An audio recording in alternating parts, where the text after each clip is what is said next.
Hey there, I'm Jesse, and you're listening to the Deep Lore Boys podcast, where me, Matthew, and Jackson delve into the random, rare, and often ridiculous pieces of human history.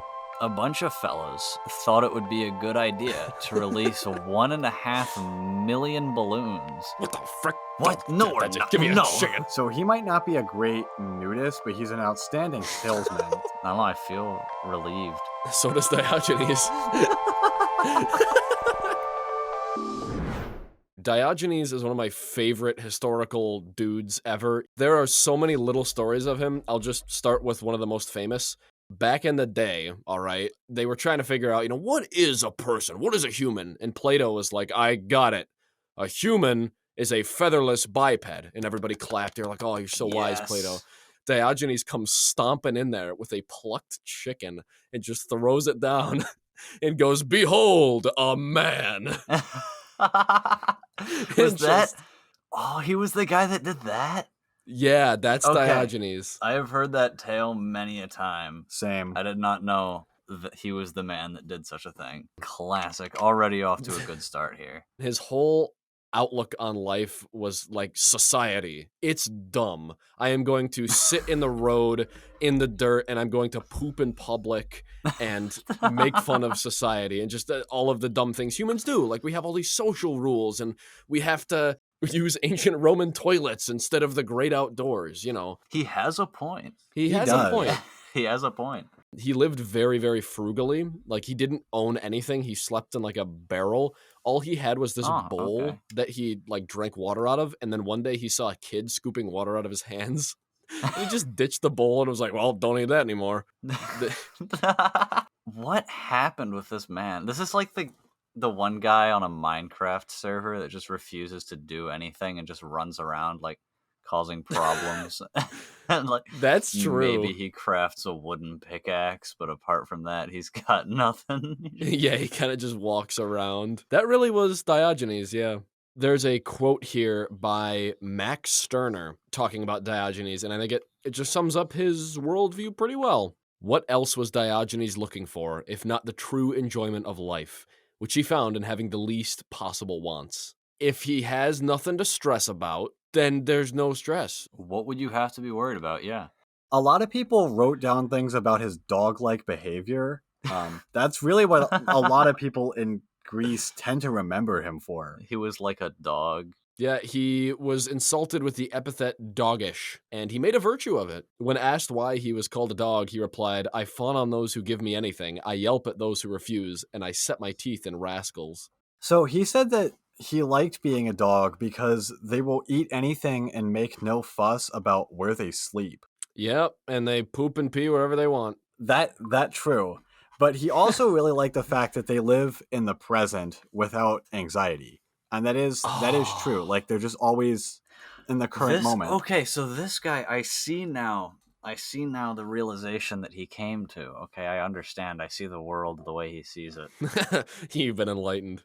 He was so smart that he realized that his intelligence meant nothing, and he decided to cast aside all the civilized, advanced stuff that humans have and just return to his origin. This was the ultimate return to monkey guy. This right here, when somebody says the revolution was a mistake and they mean like the agricultural revolution, this is what this is. Yeah, and he talks about how dogs don't have anxiety and they have no use for the pretensions of abstract philosophy. So basically, he's a philosopher who said all this is stupid. I want to be dumb, and found happiness in life being an idiot.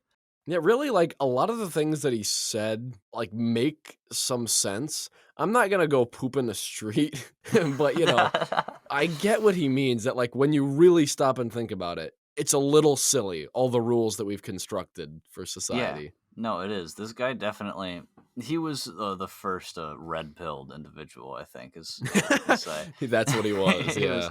He was the first guy to kind of break free from the bonds of society. Oh, my land. Speaking of being an absolute red pill, he met Alexander, right? Oh, he met Alexander the Great? Yes, it is said that he did meet Alexander the Great. So the story goes, Alexander the Great, conqueror of most of the world, was kind of a fan of Diogenes. He knew about him and he at least like stopped to visit him one time. And so while Diogenes was just laying there being chilling in the sun, Alexander walked up and was like, "Dude, you're here. It's really you. If there's anything I can ever do for you, man, just let me know." And Diogenes replied, "Yes, get out of my sunlight." And Alexander was like, "You know what? Fair enough, dude." I love how Alexander says, if I were not Alexander, then I should wish to be Diogenes. And then Diogenes replied, if I were not Diogenes, I would still wish to be Diogenes. I would still wish to be Wow. That's a great comeback. It really is. And keep in mind, this is like the conqueror of the entire known world. This is Alexander the Great. And he's just like, yeah, you know what? If I weren't me, I'd still want to be me. Get out of my sun. So at some point, Alexander found the philosopher. I guess he was looking for him, and he was staring at a pile of human bones. But Alexander asked him what he was doing, and he said, I am searching for the bones of your father, but cannot distinguish them from those of a slave. And he's got a fair point. Ouch. What? That was uncalled for. That is cold. I always wonder why he did that. It seemed like Alexander walked up and was just like, Diogenes, so great to meet you. And Diogenes just kept hitting him with like vine booms and giving him these How do you epic get away one-liners. with roasting Alexander the Great? I'm Like, shocked how does this happen? that Alexander the Great did not kill him after saying that. Which is why The thing is, okay, when I think of like most world conquering leaders and those people, they would have just like beheaded him on the spot, right? That's what most of them would have done. But Alexander the Great, I don't know, something about him, he seemed so just chill that he probably took it like a lad and just kept on going. Like something about that guy. I don't know. Alexander the Great, I feel like, was just one of the lads of all time. He definitely had respect for Diogenes' like beliefs in a way. Like Yeah. he heard what he said, and instead of just getting mad and chopping his head off, he was like, "Oh, you know what? You're right. How would fair you point. distinguish the bones of my father from the bones of a slave?" So did most people like this guy, or did most people dislike him? Well, Plato described him as a Socrates gone mad because he really was like an intelligent man. He was very smart and thought about a lot of things very philosophically, which, you know, defined his beliefs and his behavior. But I don't think he would have been well respected at the time. He actually, I'll just say this much. I mean, if he was around today, he would be in jail. You can't do the stuff that Diogenes is doing. Just, you know, fair warning to the people. Yeah, listening. if there are any Diogenes fanboys out there. This is not something you can get away with. I think if everybody on Earth was like Diogenes, it'd be a disaster. There'd be chaos. It'd be awful. It'd be terrible. But I think some people should just take the chill pill that Diogenes had as well, where you realize like you don't have control over everything in your life. You have no say. And that's okay. That's okay. Like, that's not a problem. He lived to be 89. Yeah. He lived a long time. Yeah, which is weird for someone that lived in a barrel. According to Wikipedia, there's two different stories on how Diogenes may have died.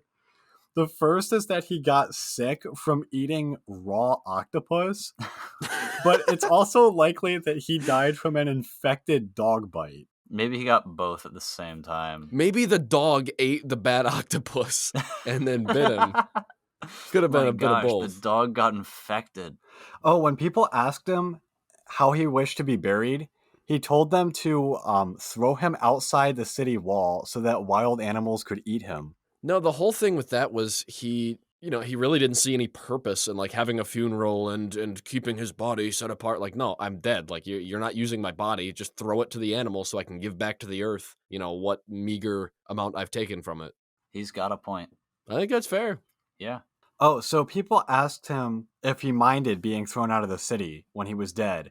And he said, no, not if you provide me with a stick to chase the creatures away. And they said, like, well, how are you going to use the stick if you're dead?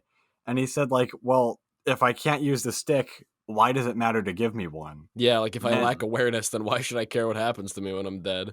Yeah, Diogenes seemed to have been I don't even know how to describe this guy, to be honest. He's like a hippie that's just in the wrong time. Yeah, that's a good way to That's put really it. how he is. And I think that him being alone in that in the wrong time just kind of like further pushed his beliefs to go more extreme than any hippie ever went. And it doesn't seem like he had any regrets about being an outcast. He wasn't like this poor soul getting rotten tomatoes thrown at him. He, publicly showed his disdain for Plato, marching into the place and being like, "Behold, a man," just spitting in the face of modern philosophy at that point. Okay, the whole man being a featherless biped, like Diogenes just completely got him there. I like to think that it took them like who came to that conclusion? Aristotle was the guy that It was said Plato. Oh, Plato. Okay, I like to think that Plato had spent like months trying to figure out the definition of a man, and had finally come to this. And was like, "Yes, we've Finally gotten cracked it. As he's explaining it, Diogenes just barges in. Marches in. Plato, he changed his definition because of Diogenes. He changed it to what was it? He changed it to like a featherless biped with broad flat nails. Because of what Diogenes did. Literally, he made him change it. What do you do when you just see... Apparently, he was usually completely naked. So he was like some naked homeless dude living in a barrel, and he just hears this, just grabs a barges chicken, and starts... It's like, I know what I have to do. Can you imagine I found that out? Like, he's just laying in the barrel, and somebody's like, "Hey, yo, Diogenes, did you hear? We're all just featherless bipeds." And he's like, "What the frick? What? No, we're not. Give me No. a chicken." He like barges out of the barrel and just marches to Plato. So I'm much happier though that Plato changed this to include the fingernail bit, because if he had just said like a featherless biped that could talk, Diogenes could have just plucked a parrot. Oh, my gosh. that's true. Yeah, He's he might right. have. Well, no, what I like is, like, if that was the definition of it, and the ancient Greeks then found a parrot, if they hadn't already discovered them yet, they would have no choice but to call that a man. And I like to think they would have just referred to parrots as, like, humans. Fellow brothers. They were just I like, don't oh, know yeah. if Like, what Plato said was as much law as much as it was viewed as just scientific fact. Yeah, no, it wasn't. So- It wasn't. yeah, no, it wasn't like. It wasn't like if you shot a plucked chicken before Diogenes came in there, you were going to be like I don't think executed people for were murdering. shooting anything back in ancient Greece. It was a little difficult. I'm not sure. Or- Do you think Diogenes could have been Oh. convicted of murder for the chicken bit? This is really irrelevant and stupid to say, but the first guy to hear a parrot talk was probably completely terrified. I'm telling you, dude, it spoke to me. Guys, It said, "Polly want a cracker." Hey, what do you do there, man? It must be a man. Okay, what if Diogenes stormed in there with the featherless chicken, called it a man, and then everybody looked at it and they're like, you know what? Maybe that is a man. Just like kept the definition. They kicked Plato out and put Diogenes in his place. I wonder if he used that as an insult from then on. Like, "Get out of my sunlight, you featherless biped." Just...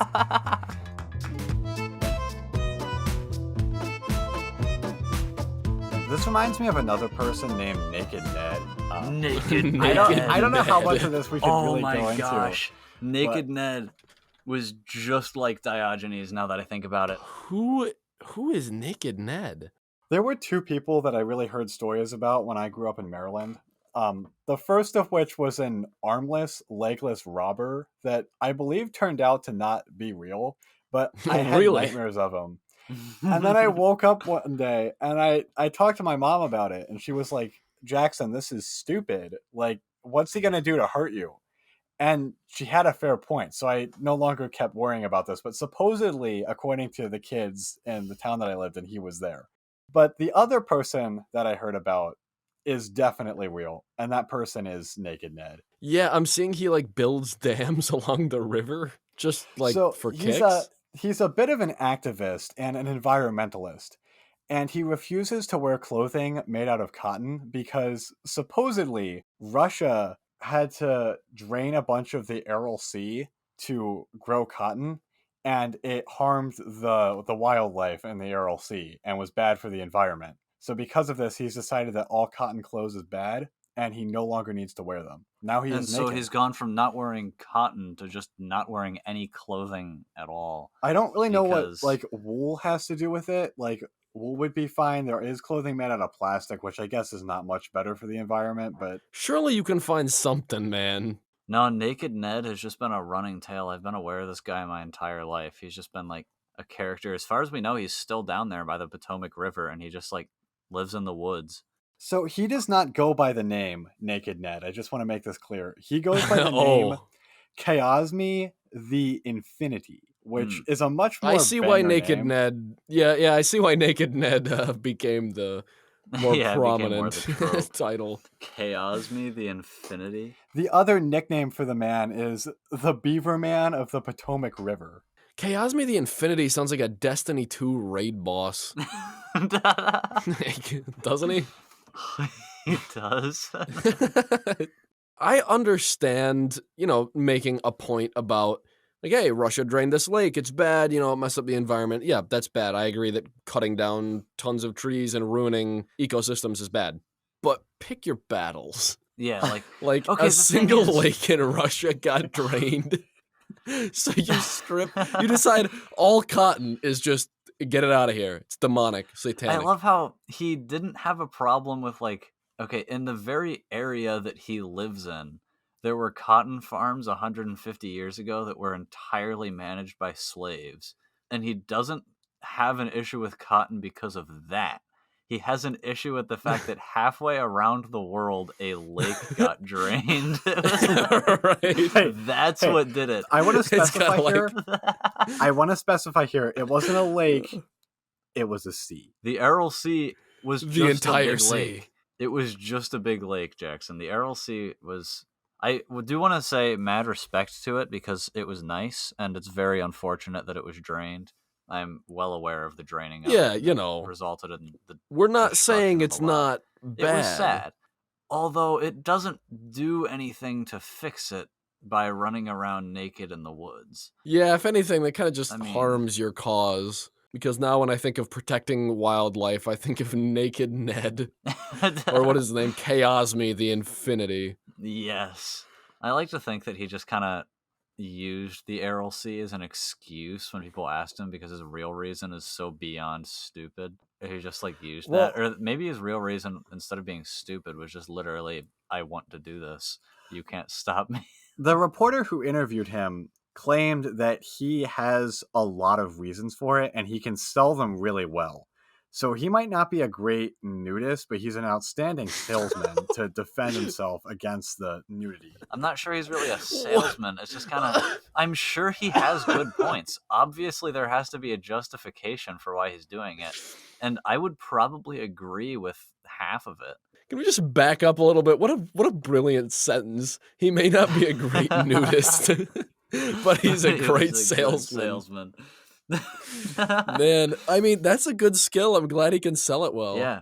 I didn't know there was really skill involved in being a nudist, but So this is a little must bit learn the weird. ways. Apparently, the reason that Naked Ned or Chaosme the Infinity builds the dams is so the plants have more time to absorb the water before it gets thrown out into the Chesapeake. So I guess it's like this thing like the Potomac, which feeds into the Chesapeake Bay in Maryland, is really just it sounds like this. it's going too fast for the plants to take up the nutrients. He's got a point. It sounds like this guy just has a really big problem with the hydrologic cycle as a whole. Yeah, he does not appreciate how water works. I feel like somebody showed him a poster of the water cycle when he was a kid, and he was like, nah. No! This guy, I've never seen somebody be communist about water flow. Like, I feel like he would want equal distribution of water across every square inch of the planet. Like, I've never seen somebody be like, no, this place doesn't get enough water. Stop it.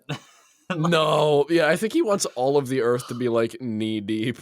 Oh, he's an old man now. Yeah, he's 65 years old as of the Man. time that this article was written, which was 2011. So he's Wow. 76 now. If he's still alive, that'd be impressive. It's not so much like the length of him living that sounds unrealistic to me. It's just, living naked out in the wild, building dams. I don't know. I can't imagine it's great Then for a again- 65-year-old's health. I feel like both Diogenes and Naked Ned would agree here and believe that we are here for a good time, not a long time. I feel like they would Right. both agree with that sentiment. So I'm not That's sure true. they're too worried. This reporter that wrote this article says that they had to go to a river guide on the Potomac to really take them to Naked Ned. Like the river guy was like, "Oh Wow, yes, he's I've elusive. met this man," but It feels like a side quest. Yeah, he feels like some sort of like wise. He's like the wizard. He's like, we could get him on the podcast. Oh my gosh, We could Naked get Ned on the Naked Ned on the podcast? podcast. Yes, I would love to get Naked Ned and the Subway Wizard guy together both and on the just same see episode. what happens, yeah. I think the lesson that we can learn from both Diogenes and Naked Ned, or I'm sorry, what was his name? Chaosme the Infinity. Yes, The lesson we can Chaos learn from the Infinity. two of them is don't take things too far. Don't poop in the road. Don't go out naked and build dams. But stop worrying all the time, folks. Maybe you should go out naked into the woods and build dams. Maybe that You is, know if what? that's Maybe. your calling, if that's what you feel you have to do, I'm not going to stop you. As long as you let go a little bit. Man, this podcast is resulting in being like really deep and inspirational. Like it's just kind of take a deep breath, take a step back, kind of, I don't know, I feel relieved. So does Diogenes. Jesse, when you first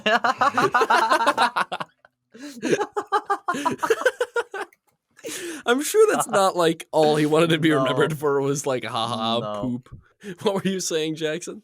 So Jesse, when you came up to me and told me about the podcast like a little over a year ago, I did not The know that we were Genesis. ever going to be discussing Naked Ned. You couldn't have foreseen it. I did not foresee that. Honestly, being I've our wanted to future. talk about Naked Ned for a long time. Because this guy, like, he was always a huge part of my childhood. I would always hear the tales of him. What? I would wonder, like, no, he seriously, Jackson can attest He to this. was? Naked Ned was like, yeah, because he's always been around and he's like a local legend. And so we always knew Naked Ned as being like this person that lived out in the woods. And I always had this idea that, like, if I went out into the woods and just ventured along the river, I would eventually probably meet Naked Ned. I would find him out there. And it was like, he was like Bigfoot, but in a more peaceful, like, I wasn't afraid of him. Yeah. There was nothing scary about him. It was just like, he's out there. And, you know, he has some wisdom for you, perhaps. Like, he's got something Of to course. say. Like, I feel like I would learn something. That being said, I have looked up this armless, legless robber several times, and I've found nothing on him. I don't think he was real. I don't know where you heard about him. He was not real. That's my theory.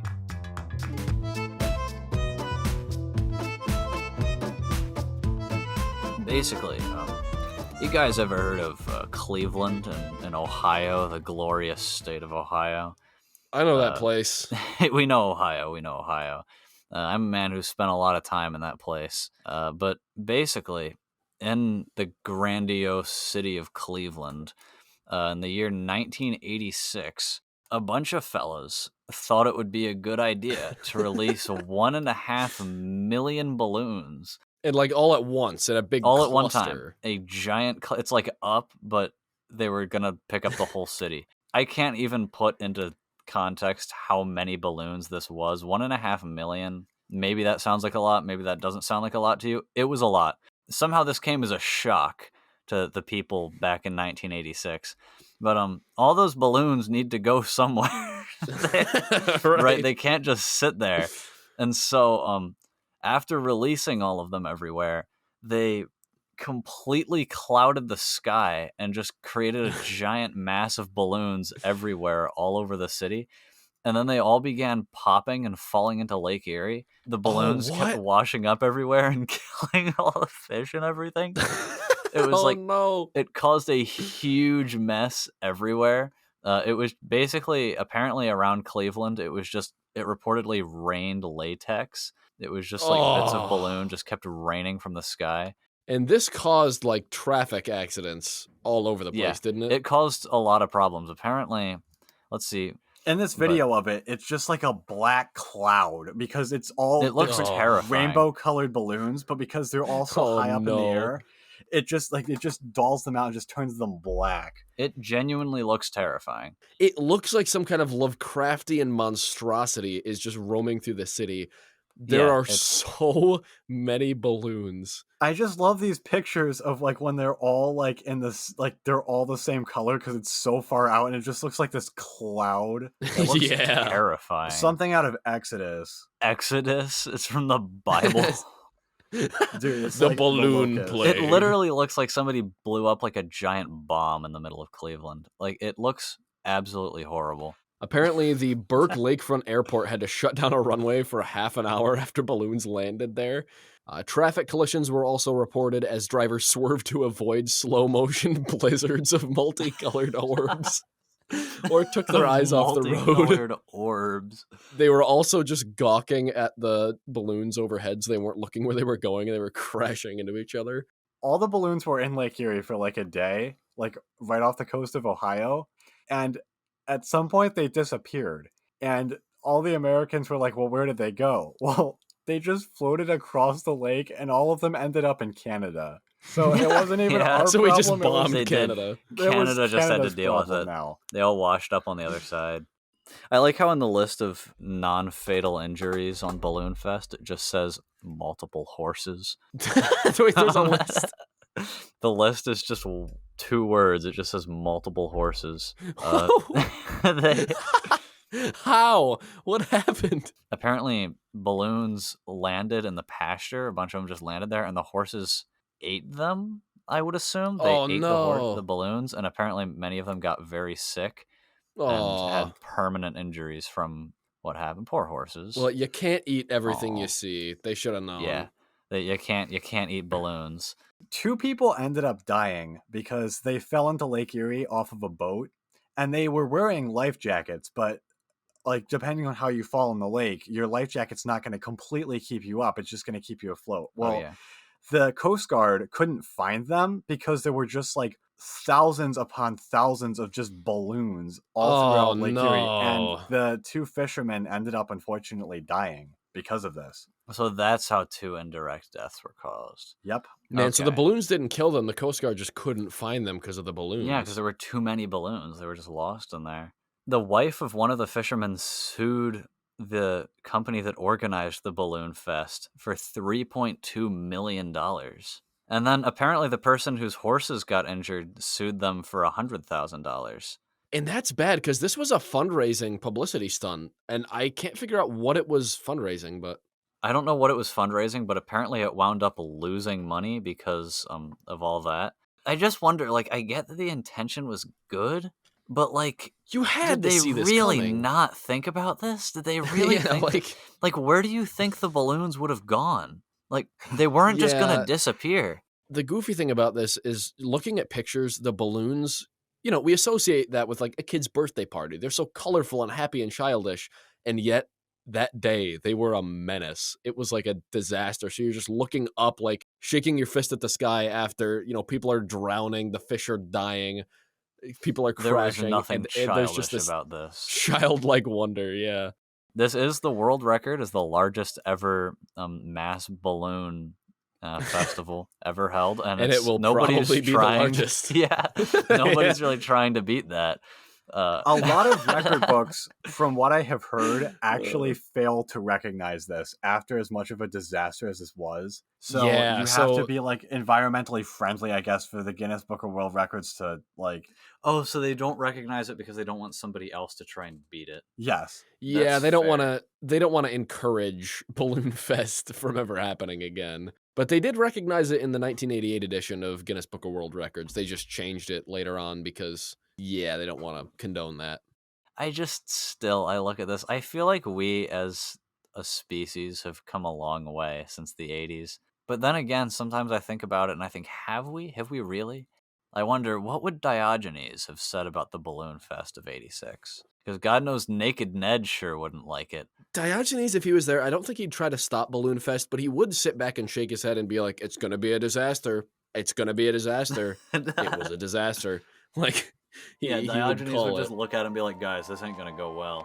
I think we should make a movie, Naked Ned versus Balloon Fest. Oh my gosh. Naked Ned goes back in time to try to prevent Balloon Fest. Can you imagine? That's actually a good plot line for a movie. What a We're onto plot. something now. I would watch that instantly.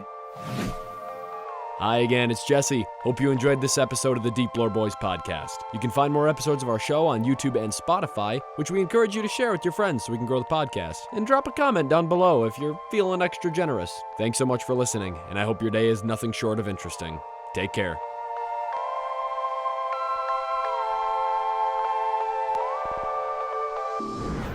I'm going to go post that one on twitter.com.